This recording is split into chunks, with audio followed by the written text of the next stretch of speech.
नमस्कार दोस्तों, M&C education welcomes you all. M&C education में आप सबों का बहुत बहुत स्वागत। आज के इस क्लास में हम क्वांटिटेटिव एप्टीट्यूड का एक बहुत ही इंपॉर्टेंट टॉपिक लेने जा रहे हैं। जैसा सारे ही टॉपिक्स इंपॉर्टेंट हैं, क्योंकि जिससे भी क्वेश्चन पूछे जा रहे हैं वो हमारे लिए इंपॉर्टेंट ही होते हैं, तो इसलिए मुझे बार बार ये बोलना पड़ता है कि बहुत ही इंपॉर्टेंट टॉपिक हम उठा रहे हैं, बहुत ही इंपॉर्टेंट टॉपिक हम देखने जा रहे हैं, एटसेट्रा एटसेट्रा। पर ये अगर आप देखेंगे, आपकी थोड़ी तैयारी करते हुए समय हो चुका है, तो आप जरूर ये महसूस करते होंगे कि जो टॉपिक्स हम कवर कर रहे हैं वो सभी टॉपिक्स इंपॉर्टेंट हैं, क्योंकि वो सभी टॉपिक्स से क्वेश्चंस, उन सभी टॉपिक्स से क्वेश्चंस पूछे जा रहे हैं। मतलब एवरी नाउ एंड देन, या कहिए कि in every examinations you will see कि एक क्वेश्चन एटलीस्ट वहां से है। पर ये जो आज का जो चैप्टर है वो थोड़ा सा डिफरेंट है। उसमें से कई बारी 2 या 3 क्वेश्चंस भी पूछे जाते हैं।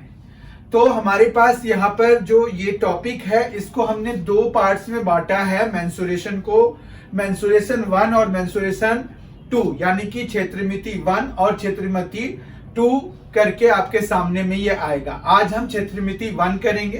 क्षेत्रमिति एक्चुअली होता क्या है वो हम डिस्कस करेंगे। आज का जो ये वीडियो है वो आपको एसएससी, आईबीपीएस, आरआरबी और कोई भी various government examination, government job के लिए जो एग्जामिनेशंस होते हैं, जैसे पुलिस के लिए, स्टेट पुलिस के लिए या सेंट्रल पुलिस ऑर्गेनाइजेशन सीपीओ के लिए, तो इन सभी एग्जामिनेशन, एमटीआईएस हो गया, एसएससी के द्वारा जितने भी एग्जाम कंडक्ट किए जाते हैं और जिसमें भी क्वांटिटेटिव एप्टीट्यूड आपको पूछे जाते हैं, तो उसके सिलेबस में ये जो क्षेत्रमिति नाम की चीज है, मेंसुरेशन नाम की चीज है, वो जरूर ही होता है।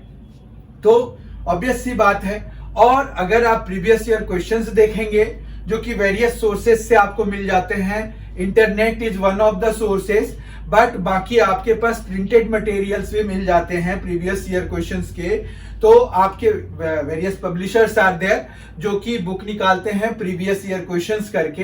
तो उनके प्रीवियस ईयर क्वेश्चंस को भी जब आप देखेंगे तो वहां से भी आपको एनफ आइडिया मिल जाता है कि आखिर जो क्वेश्चन है वो किस तरह से पूछे जा रहे हैं, किस टॉपिक से पूछे जा रहे हैं, चैप्टर का क्या नाम है। तो वो सभी आपको उससे क्लैरिटी आती है, इसलिए प्रीवियस ईयर क्वेश्चंस जरूर किया कीजिए, तो उससे एक आइडिया मिल जाता है। अब हम आ जाते हैं आज के टॉपिक पे, आज के चैप्टर पे। आज का चैप्टर है क्षेत्रमिति। क्षेत्रमिति को मैंने 2 पार्ट्स में बांटा है, क्षेत्रमिति 1 और क्षेत्रमिति 2। क्षेत्रमिति बेसिकली मेंसुरेशन 1 या मेंसुरेशन 2 हमने इसलिए, कोई एक बेसिस होना चाहिए किसी भी कैटेगराइजेशन के लिए। तो हमारा कैटेगराइजेशन ये है कि हमारे पास जो क्षेत्रमिति है वो हम जितने भी हमें फिगर्स दिखाई देते हैं या जितने भी स्ट्रक्चर्स हमें दिखाई देते हैं, हम सभी पर क्षेत्रमिति लगा सकते हैं। सभी पर हम क्षेत्रमिति लगा सकते हैं।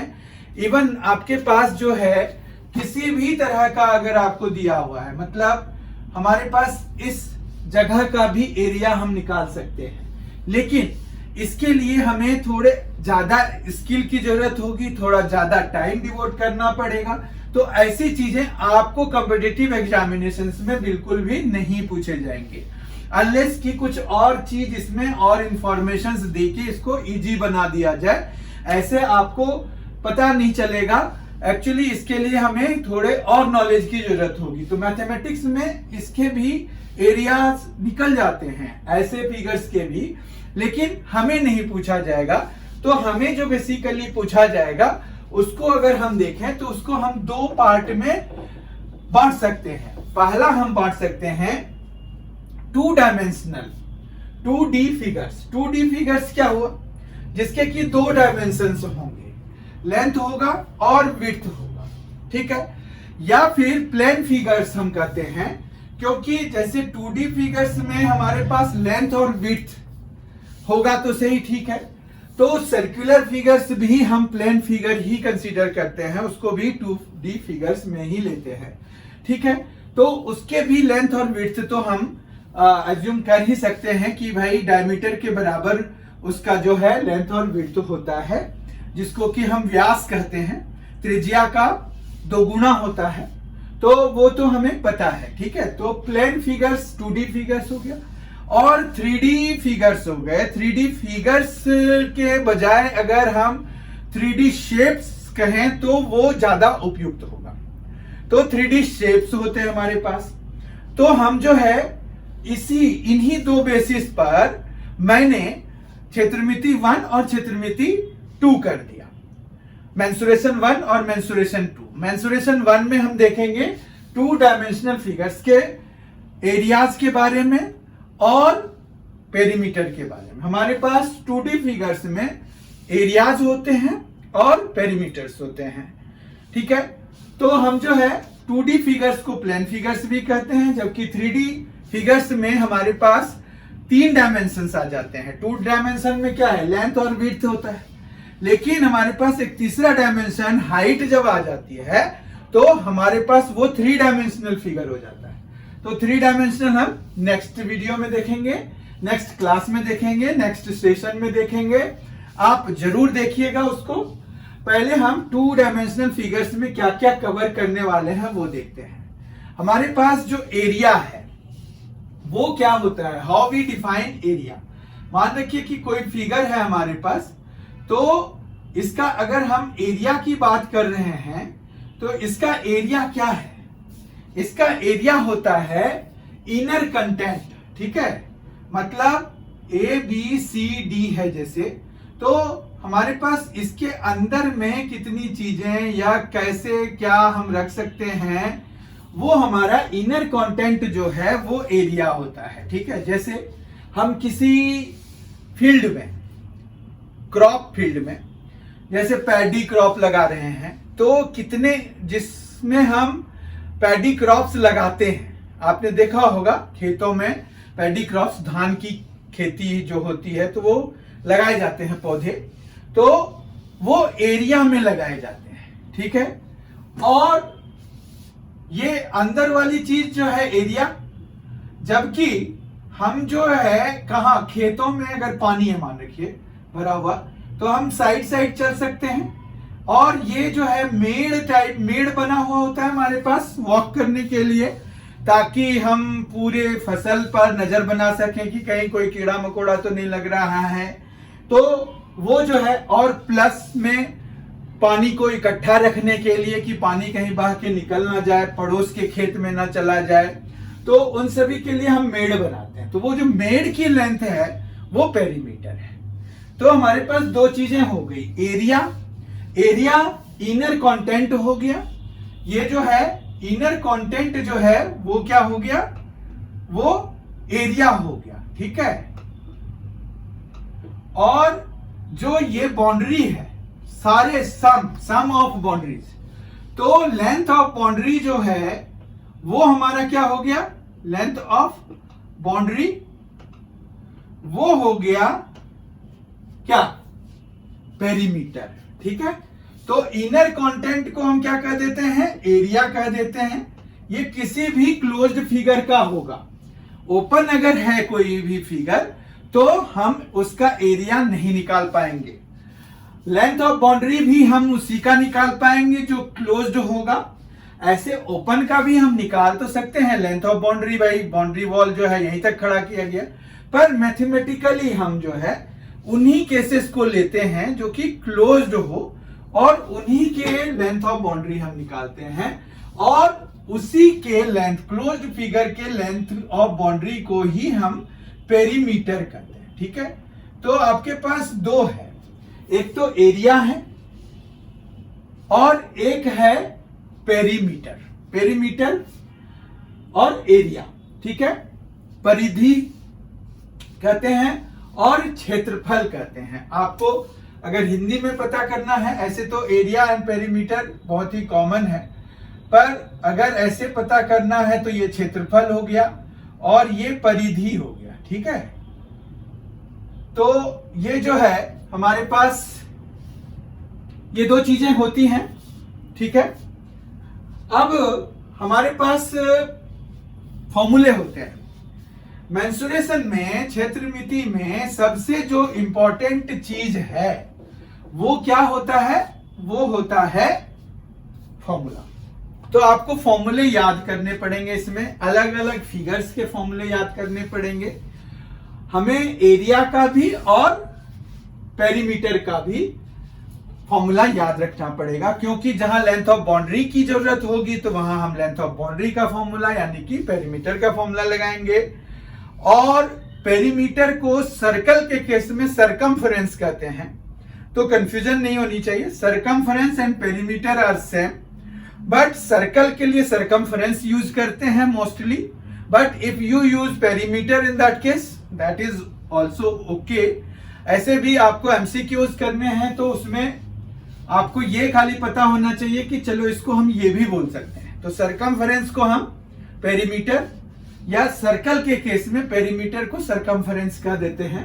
बाकी टर्मिनोलॉजीज लगभग सेम ही हैं, अगर कोई डिफरेंसेस आते हैं तो मैं भी आपको बता दूंगा, ऐसे सेम ही हैं।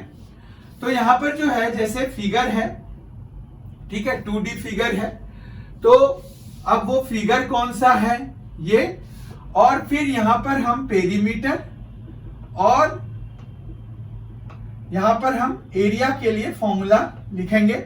इसको आप जो फॉर्मूले हम अभी करने जा रहे हैं वो आप जरूर से याद कर लीजिए।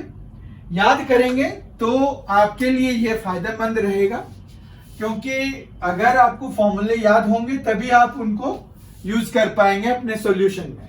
तो फिगर हमारे पास सबसे पहला और सिंपल फिगर अगर 2 डायमेंशन में देखें तो वो है ट्रायंगल का, ठीक है, मतलब जो साइड से बने हैं। ऐसे तो सर्कल विदाउट साइड वाले होते हैं, तो सर्कल्स का भी हम देखेंगे, वो that will be coming up in the last. पहले हम ट्रायंगल का देख लेते हैं।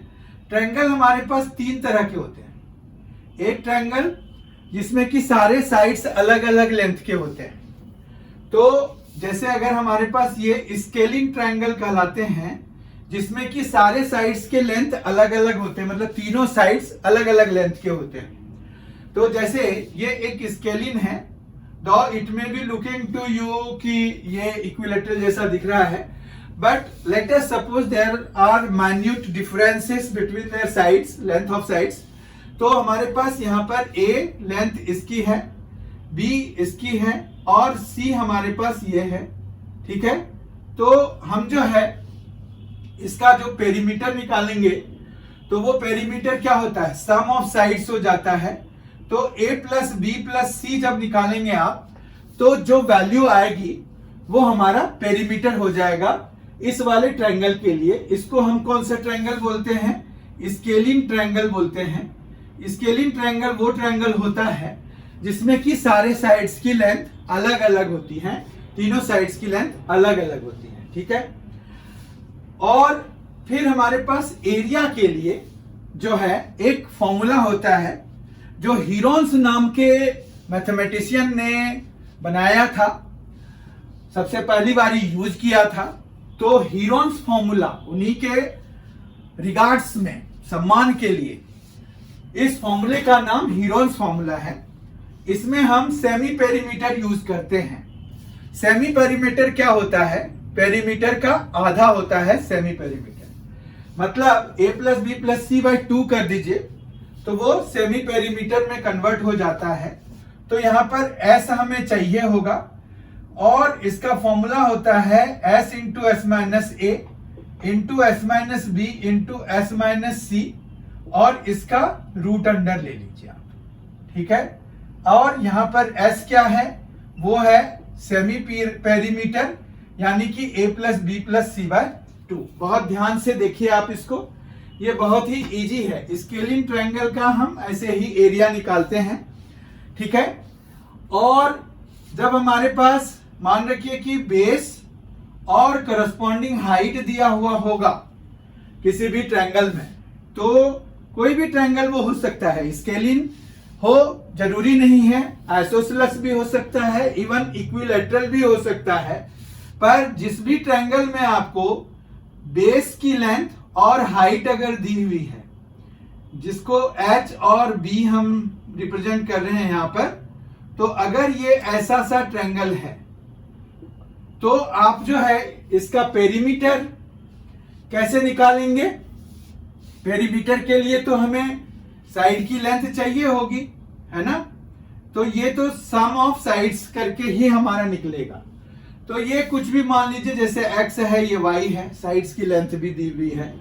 तो हम जो है यहाँ पर इसका जो पेरीमीटर है वो x plus y plus b के बराबर होगा, जबकि अगर हमें एरिया निकालना है तो हाफ बेस इंटू हाइट। मतलब ये है कि इस तरह के क्वेश्चन में पेरीमीटर शायद आपको ना पूछें, आपको सीधा एरिया से ही काम हो, या कोई क्वेश्चन ऐसा होगा जिसमें कि आपको सिर्फ एरिया ही निकालने के लिए पूछा जाएगा। ऐसे क्वेश्चंस में तो इसका फॉर्मूला होता है हाफ बेस इंटू हाइट। ठीक है, हाफ बेस इंटू हाइट हो जाता है।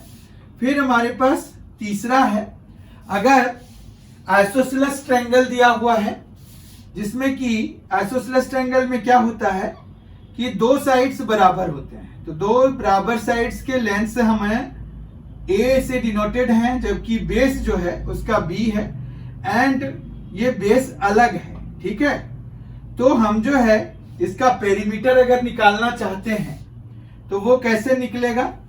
पेरीमीटर फिर से सम ऑफ साइड्स होता है, इसके लिए ज्यादा सोचने की जरूरत ही नहीं है। तो यहाँ पर दो बारी ए आया हुआ है तो 2a हो जाएगा, और प्लस बी। ठीक है, तो a प्लस बी, तो 2a plus b will be the perimeter. जबकि इसका जो हमें अगर एरिया निकालना है तो हम जो है एरिया के लिए यहाँ पर पाइथागोरस थ्योरम यूज कर सकते हैं। हमें आइसोसेलेस ट्रायंगल में एक प्रॉपर्टी होती है कि वो अगर परपेंडिकुलर आप वर्टेक्स से डालेंगे बेस पे तो इट बाइसेक्ट्स द बेस। ये ज्योमेट्री में हम करेंगे भी, ज्योमेट्री वाली वीडियो है आने लाइनअप में है, वो थर्ड मतलब नेक्स्ट तो हमारा क्षेत्रमिति का ही दूसरा वाला है, और उसके अगले वाला जो वीडियो है वो है ज्यामिति से रिलेटेड। तो उसमें जब हमारा ज्यामिति शुरू होगा तो उसमें से कोई एक वीडियो में ये आएगा। अब वो देखना है कि ज्यामिति एक ही सेशन वाला वीडियो बनता है या उससे ज्यादा वाला, तो वो भी, उसके लिए भी आप तैयार रहिए। तो यहाँ पर जो है एक कंसेप्ट हमने ज्योमेट्रिकली वाला ज्योमेट्रिक कंसेप्ट देखा कि ये b/2 हो जाता है। इस तरह से अगर आप हाइट निकालेंगे तो पाइथागोरस थ्योरम के हिसाब से दिस स्क्वायर मतलब a square minus this square यानी कि b स्क्वायर बाय 4, और इसका रूट अंडर जो है वो हाइट के बराबर हो जाएगा। ठीक है, तो हाइट बेसिकली क्या आ गया, 1/2 आ गया, और यहां पर कितना आ जाएगा 4a square minus b square. ठीक है, एलसीएम लेने के बाद 4 को हम बाहर निकाल सकते हैं, तो ये हमारा हाइट के बराबर आ गया। ठीक है, तो हम जो है हाफ बेस इंटू हाइट लगा सकते हैं। अगर मान रखिए कि बेस और हाइट अलग से दिया हुआ है आइसोसेलेस ट्रायंगल का, तब तो हमें फिर ये निकालने की जरूरत नहीं पड़ेगी, पर अगर नहीं दिया हुआ है तब तो हमें ये निकालना पड़ेगा ना, तो उसके लिए हमारे पास ये काम है।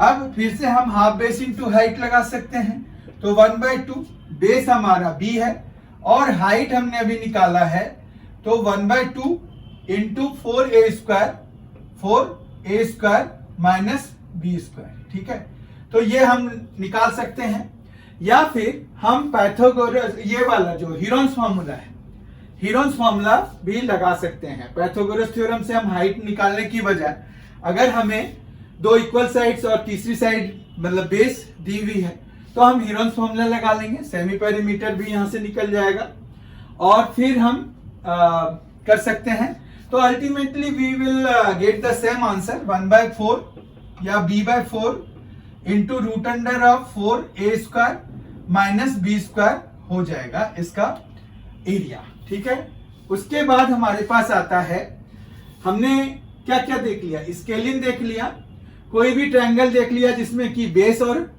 हाइट दिया हुआ है, एक हमने आइसोसेलेस ट्रायंगल देख लिया जिसमें कि दो साइड्स बराबर होते हैं, बेस अलग होता है, और एक इसी में आ जाता है इक्विलैटरल ट्रायंगल। इक्विलैटरल ट्रायंगल में क्या होता है, सारे साइड्स बराबर होते हैं। तो लेट अस सपोज कि इसकी सारी साइड्स a है, तो उस केस में जो हाइट होगी फिर से वही बात हो गई। आइसोसेलेस ट्रायंगल में तो ये गुण था ही, इक्विलैटरल में भी यही गुण होता है कि अगर हम परपेंडिकुलर डालेंगे वर्टेक्स से बेस पर, तो वो बेस को दो बराबर पार्ट में बांटेगा। दो बराबर पार्ट में जब बेस को बांटेगा तो यानी कि ये a/2 हो जाएगा और a square minus a square by 4 हो जाएगा। तो जब आप यहाँ a स्क्वायर लगाएंगे तो 4a square minus a square, तो 3a स्क्वायर हो जाएगा। तो a√3/2 हो गया, मतलब हाइट इस केस में क्या हो गया, a√3/2 हो गया। और जब अगर हमें, ये तो हाइट है, हाइट की जरूरत तो हमें कब होगी, हाइट की जरूरत होगी जब हम एरिया निकाल रहे होंगे। पेरीमीटर के लिए तो हमें हाइट की जरूरत है नहीं, तो हमारे पास पेरीमीटर के लिए फिर क्या करना होगा, तो ये सम ऑफ साइड्स तो 3a हो जाएगा क्योंकि तीनों a हैं, ईच a+a+a, तो 3a हो गया। और एरिया के लिए फिर हम हाफ बेस इंटू हाइट लगाएंगे अगर, तो बेस हमारे पास a है और हाइट हमने a√3/2 निकाला है, तो हमारे पास यहाँ पर क्या आ जाएगा 1/2 इंटू बेस है a और हाइट है a√3/2, a√3/2। अगर हम इसको सॉल्व करेंगे तो ये आ गया a²√3/4। और जो यूनिट है एरिया का वो होता है स्क्वायर यूनिट। तो आप जो है हमेशा इनके पीछे क्या लगाएंगे, square centimetre, square inch, square metre, जो भी दिया हुआ होगा वो उस हिसाब से यूज करेंगे। ठीक है, तो ये हमारे पास जो है ट्रायंगल का हुआ। इसमें राइट एंगल ट्रायंगल अगर है तो उसमें राइट एंगल ट्रायंगल में क्या है, एक साइड आपका जो नॉन हाइपोटेनियस वाली साइड है, मतलब जो साइड हाइपोटेनियस नहीं है, वो एक बेस होगा और एक परपेंडिकुलर होगा। तो हाफ और जो दोनों परपेंडिकुलर साइड्स हैं उनके प्रोडक्ट का आधा कर दीजिए तो आपको area of right angle triangle मिल जाता है। ठीक है, तो ट्रायंगल का तो हमने कवर कर लिया। अब हम बढ़ते हैं जिसमें कि नंबर ऑफ साइड्स को हम इंक्रीज कर देते हैं। तो नंबर ऑफ साइड्स जैसे ही इंक्रीज करते हैं उसमें सबसे जो इजी फिगर, सबसे जो सिंपल फिगर हम ऑब्टेन करते हैं वो फिगर कौन सा है, वो है स्क्वायर। ठीक है, तो स्क्वायर जो होता है, स्क्वायर का एरिया, पहले हम स्क्वायर का पेरीमीटर लिखेंगे। तो फिफ्थ है स्क्वायर। स्क्वायर में क्या है कि सारे साइड्स बराबर होते हैं, तो यहां पर इस तरह का है, मान रखिए square all sides are equal. ठीक है, तो a अगर इसके साइड की लेंथ लेंगे तो पेरीमीटर चारों का सम होता है तो 4a हो जाएगा, जबकि एरिया हमारा क्या हो जाएगा a स्क्वायर। ध्यान रखिएगा, स्क्वायर का एरिया a स्क्वायर या साइड स्क्वायर होता है। कई लोग इसको साइड स्क्वायर भी लिखते हैं अगर साइड की लेंथ हमें a नहीं मानना है तो। ठीक है, और 4 इंटू साइड आप लिख सकते हैं, 4 इंटू साइड कर दीजिए तो इससे बन जाएगा। फिर हमारे पास दूसरा आता है, इसका अगला जो 4 साइडेड फिगर है वो है रेक्टेंगल। रेक्टेंगल में क्या होता है, रेक्टेंगल में लेंथ होता है और विड्थ होता है। तो यहाँ पर लेंथ है और ये विड्थ है, ब्रेड्थ कहते हैं। तो हमारे पास यहाँ पर जो एरिया वो पेरीमीटर होगा twice of l plus b के बराबर होगा, जबकि एरिया जो होगा वो l इंटू बी के बराबर होगा। तो दिस इज रेक्टेंगल। फिर हमारे पास आता है पैरेललोग्राम। पैरेललोग्राम को ऐसे लिखते हैं, पैरेलल दे दीजिए और जीएम लिख दीजिए पावर में। पैरेललोग्राम भी, ये सभी भी पैरेललोग्राम ही हैं, पर अगर हम जनरली एक पैरेललोग्राम कंसीडर करें तो जिसका कि बेस जो है b है और हाइट जो है वो हमें दिया हुआ है h के बराबर, और इसकी बाकी जो साइड्स हैं इस तरह से हैं, क्योंकि अपोजिट साइड्स इसमें इक्वल और पैरेलल होते हैं। तो अगर ये a आपने माना है तो इसके अपोजिट ये वाला भी a हो जाएगा, इसी तरह से ये b हो जाएगा और ये b है। तो हमारे पास जो है इसका पेरीमीटर तो 2a प्लस बी इसी तरह का हो गया। और यहां पर base into height will give you the area of this parallelogram. तो बेस इंटू करस्पॉन्डिंग हाइट होता है, ठीक है। तो कई बार क्या होता है, यहाँ पर मेंसुरेशन में एक क्वेश्चन ऐसे पूछते हैं कि आपको ना ये बेस दे देंगे, ये हाइट दे देंगे, ये साइड दे देंगे और कहेंगे कि इस साइड के रिलेटेड हाइट कितनी है। तो हम जो है दोनों तरफ से एरिया निकालते हैं। अब चूंकि एरिया हम एक ही फिगर का निकाल रहे हैं तो दोनों एरियाज को हम इक्वल कराते हैं और उसमें से हमें height corresponding to this side मिल जाता है। तो वो हम देखेंगे क्वेश्चन जब हम सॉल्व करेंगे। तो ये पैरेललोग्राम हो गया। फिर 8th जो है वो है रोम्बस। रोम्बस में क्या होता है, रोम्बस में सारे साइड्स बराबर होते हैं और जो डायगोनल्स होते हैं वो इक्वल नहीं होते हैं। ये एक खास बात होती है रोम्बस की, ठीक है। सारे साइड्स बराबर होते हैं। तो अगर आपने ए माना हुआ है तो 4a will be the perimeter और एरिया के लिए आपको इसके डायगोनल की जरूरत होगी। तो लेट अस सपोज D1 और D2 इसके दो डायगोनल्स हैं, तो इसका जो एरिया होगा वो होगा 1/2 इंटू D1 इंटू D2 के बराबर है, ठीक है। ये हो गया रोम्बस का एरिया। क्या करना है, हाफ और दोनों डायगोनल्स का प्रोडक्ट, उससे हमें रोम्बस का एरिया मिल जाएगा। फिर हम आ जाते हैं इसके अगले फिगर पे जो कि है ट्रेपीजियम। ट्रेपीजियम क्या होता है, ट्रेपीजियम होता है 4 साइडेड फिगर है, बाउंडेड फिगर है और उसमें क्या होता है कि दो साइड्स जो होते हैं पैरेलल होते हैं और बाकी दो साइड्स नॉन पैरेलल होते हैं। मतलब ट्रेपीजियम जो है ये टेबल जैसा होता है, इसीलिए इसका नाम जो है ट्रेपीजियम है, ठीक है। ये कुछ इस तरह का होता है, ठीक है। अब ये अगर A है, ये B है और इनके बीच का जो डिस्टेंस है वो h है। साथ ही हमें ये भी पता होना चाहिए पेरीमीटर निकालने के लिए। तो ये मान रखिए C है और ये D है, तो आप पेरीमीटर तो A plus B plus C plus D से निकालेंगे, ठीक है, अगर पेरीमीटर की जरूरत होगी तब। ऐसे ट्रेपीजियम में यूजुअली पेरीमीटर्स की जरूरत नहीं होती है, पर in case they ask questions based on perimeter also तो we will need to use it. ऐसे इसका एरिया होता है half into sum of parallel sides, मतलब A और B, A प्लस B कर दीजिए और डिस्टेंस बिटवीन देम या हाइट, हाइट ही हमने डिस्टेंस लिया है ना, तो this is the formula for trapezium. इसका भी हम यूज करते हैं। ट्रेपीजियम हो गया। उसके बाद हमारे पास आता है जो एक साइड से बनने वाला, वो है रेगुलर हेक्सागन, जिसके बारे में क्वेश्चन पूछते हैं। वो रेगुलर हेक्सागन, हेक्सागन में कितने साइड्स होते हैं? हेक्सागन की बात करें अगर, हेक्सागन हैज 6 साइड्स, ठीक है। तो 6 साइड्स है। अगर रेगुलर है तो what does regular mean? Regular मतलब हुआ कि सारे साइड्स एक ही लेंथ के हैं, इसीलिए उसको रेगुलर कह दिया, ठीक है। तो रेगुलर हेक्सागन आपने देखा होगा केमिस्ट्री में, बेंजीन का जो स्ट्रक्चर होता है वो रेगुलर हेक्सागन होता है। उसमें हालांकि ये डबल बॉन्ड का भी चक्कर होता है, तो वो तो अलग है, पर हमें जो है ये जो फिगर नजर आ रहा है उसको हमें रेगुलर हेक्सागन लेना है।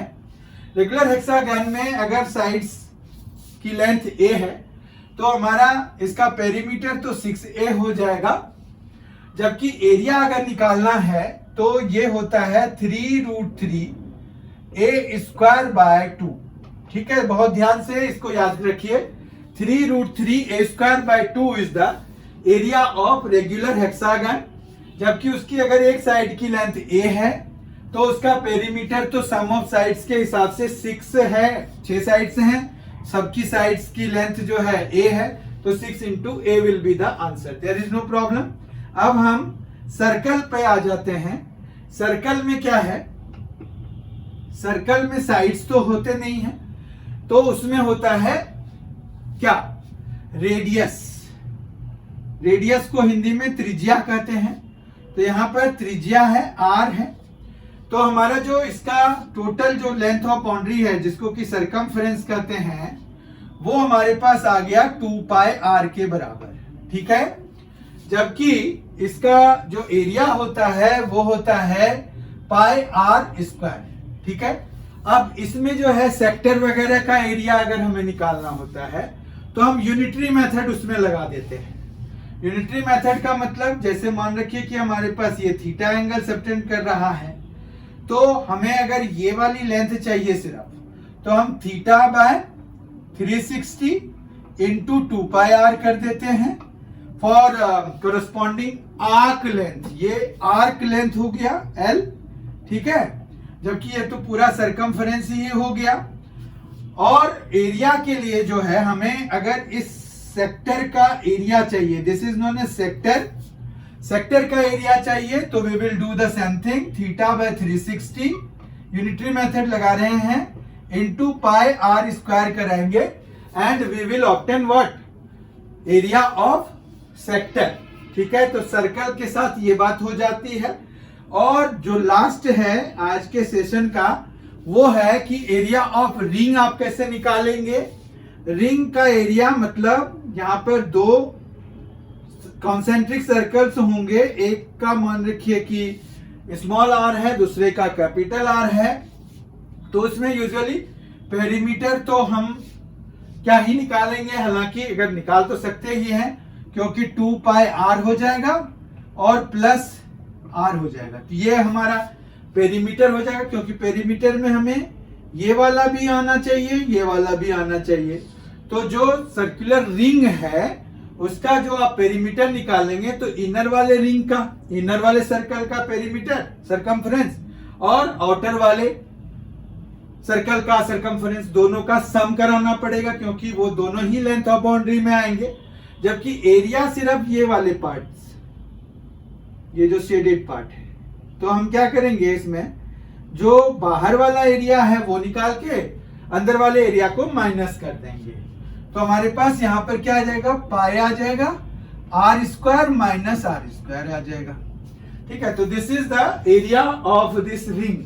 तो रिंग का एरिया भी के बेसिस पर क्वेश्चंस पूछे जाते हैं, आप देखेंगे कि आपको इस पर भी बेस्ड क्वेश्चन पूछे जाते हैं। तो मेंसुरेशन में 2 डायमेंशनल फिगर्स में बेसिकली इस तरह के ही फॉर्मूले यूज होते हैं, तो आपको ये जो है याद कर लेना है ताकि आप इसको डायरेक्टली यूज कर पाएं, और फॉर्मूले याद होंगे तभी मेंसुरेशन के क्वेश्चंस बनेंगे, ऐसे नहीं बनेंगे बिल्कुल भी। इसलिए इसमें तो कोई कोताही ना बरतें। It is highly recommended that you must memorise all those formulas, क्योंकि इसके लिए क्या, आप फॉर्मूला अगर याद नहीं है तो कुछ नहीं कर सकते, क्योंकि किसी चीज का एरिया अगर निकालना है, फिगर आपके पास पता है, उसका नाम भी पता है, बट यू डोंट नो कि what will be the value we can use there, क्या कैलकुलेशंस करने हैं, तो कैसे आप एरिया निकालेंगे। इसलिए it is highly recommended, you must remember, memorise all these formulas. बहुत ही जल्द हमारी मुलाकात अगले वीडियो के साथ होगी, जिसमें कि हम मेंसुरेशन का पार्ट 2 करेंगे, जिसमें कि हम 3 डायमेंशनल शेप्स लेंगे, सॉलिड शेप्स लेंगे, उसके हम क्षेत्रमिति से रिलेटेड क्वेश्चंस देखेंगे, उसमें मतलब क्या हमें जो है क्या क्या फॉर्मूला यूज होता है वो देखेंगे, बेसिक्स उसमें क्या इन्वॉल्व है वो देखेंगे, हमारे पास किस तरह के सरफेस एरियाज होते हैं, टोटल सरफेस एरिया होता है, कर्व्ड सरफेस या लेटरल सरफेस एरिया होता है, और फिर वॉल्यूम होता है। तो हमारे पास वहां पर बेसिकली 3 चीजें हो जाती हैं, जैसे यहाँ पेरीमीटर और एरिया है, वहां पर 3 चीजें हैं, कर्व्ड सरफेस या लेटरल सरफेस, फिर टोटल सरफेस और फिर वॉल्यूम। ये जो कर्व्ड सरफेस या lateral surface and total surface है, ये सरफेस एरियाज होते हैं, और वॉल्यूम तो इनर कंटेंट होता है। जिस तरह से यहाँ एरिया है वहां वॉल्यूम इनर कंटेंट हो जाता है, यहाँ एरिया इनर कंटेंट है और पेरीमीटर बाउंड्री है, वहां पर क्या है कि सरफेस एरिया हम निकालते हैं बाउंड्री की। और बहुत ही जल्द हम इन सभी कंसेप्ट्स के साथ आपके सामने में फिर उपस्थित होंगे। आपने अगर M&C एजुकेशन चैनल को अब तक सब्सक्राइब नहीं किया है, जरूर कर लीजिए, ये आपके लिए बहुत ही फायदे का है। और जब भी आप सब्सक्राइब करें तो बेल आइकन जरूर प्रेस कर दें ताकि आपको जो है जितने भी अपकमिंग वीडियोस हैं उसकी जानकारी मिलते रहे टाइम टू टाइम। दूसरी बात, आप थोड़े टाइम तक, इट इज माय रिक्वेस्ट कि थोड़े टाइम तक आप यहाँ पर बने रहेंगे तो आपको पता चलेगा कि क्या कराया जा रहा है। एक दो क्लासेस में कई बारी चीजें पता नहीं चलती हैं, especially if we talk about mathematics या क्वांटिटेटिव एप्टीट्यूड। क्वांटिटेटिव एप्टीट्यूड की क्लास कई बारी एक दो क्लासेस में समझ में बिल्कुल भी नहीं आती है, क्योंकि वर्सन जो है, बोलने का जो तरीका है, वो एडजस्ट करने में थोड़ा टाइम स्टूडेंट्स को भी लगता है और टीचर्स को भी लगता है। तो एक तो ये बात हो गई। दूसरी बात ये है कि अगर आपको ये वीडियो पसंद आया है तो कमेंट जरूर करें। पहले तो लाइक कर दिए अगर आपको ये वीडियो पसंद आया है, डिसलाइक कर दें अगर आपको ये पसंद नहीं आया है, दोनों ही चीजें करें।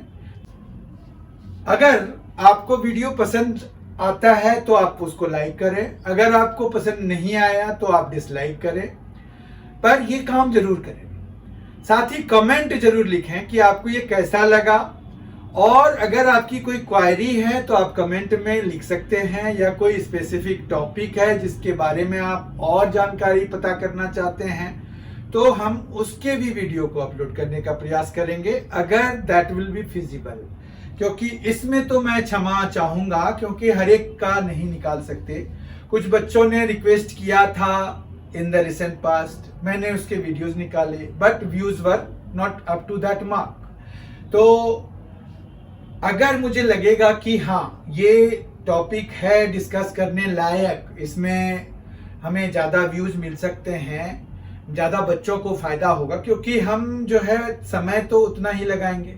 अगर ज़्यादा से ज़्यादा बच्चों को फायदा होगा तो हमारा पर्पस पूरा होगा।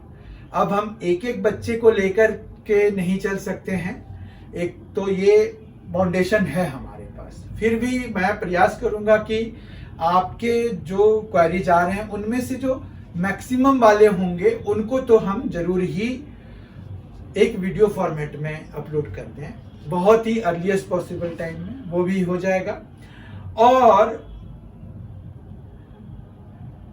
दोस्तों के साथ स्टडी ग्रुप में इस वीडियो को, इस चैनल की जानकारी को आप शेयर करें बिना किसी झिझक के। It is my request. तो ये सभी करें। बहुत ही जल्द हमारी मुलाकात होगी।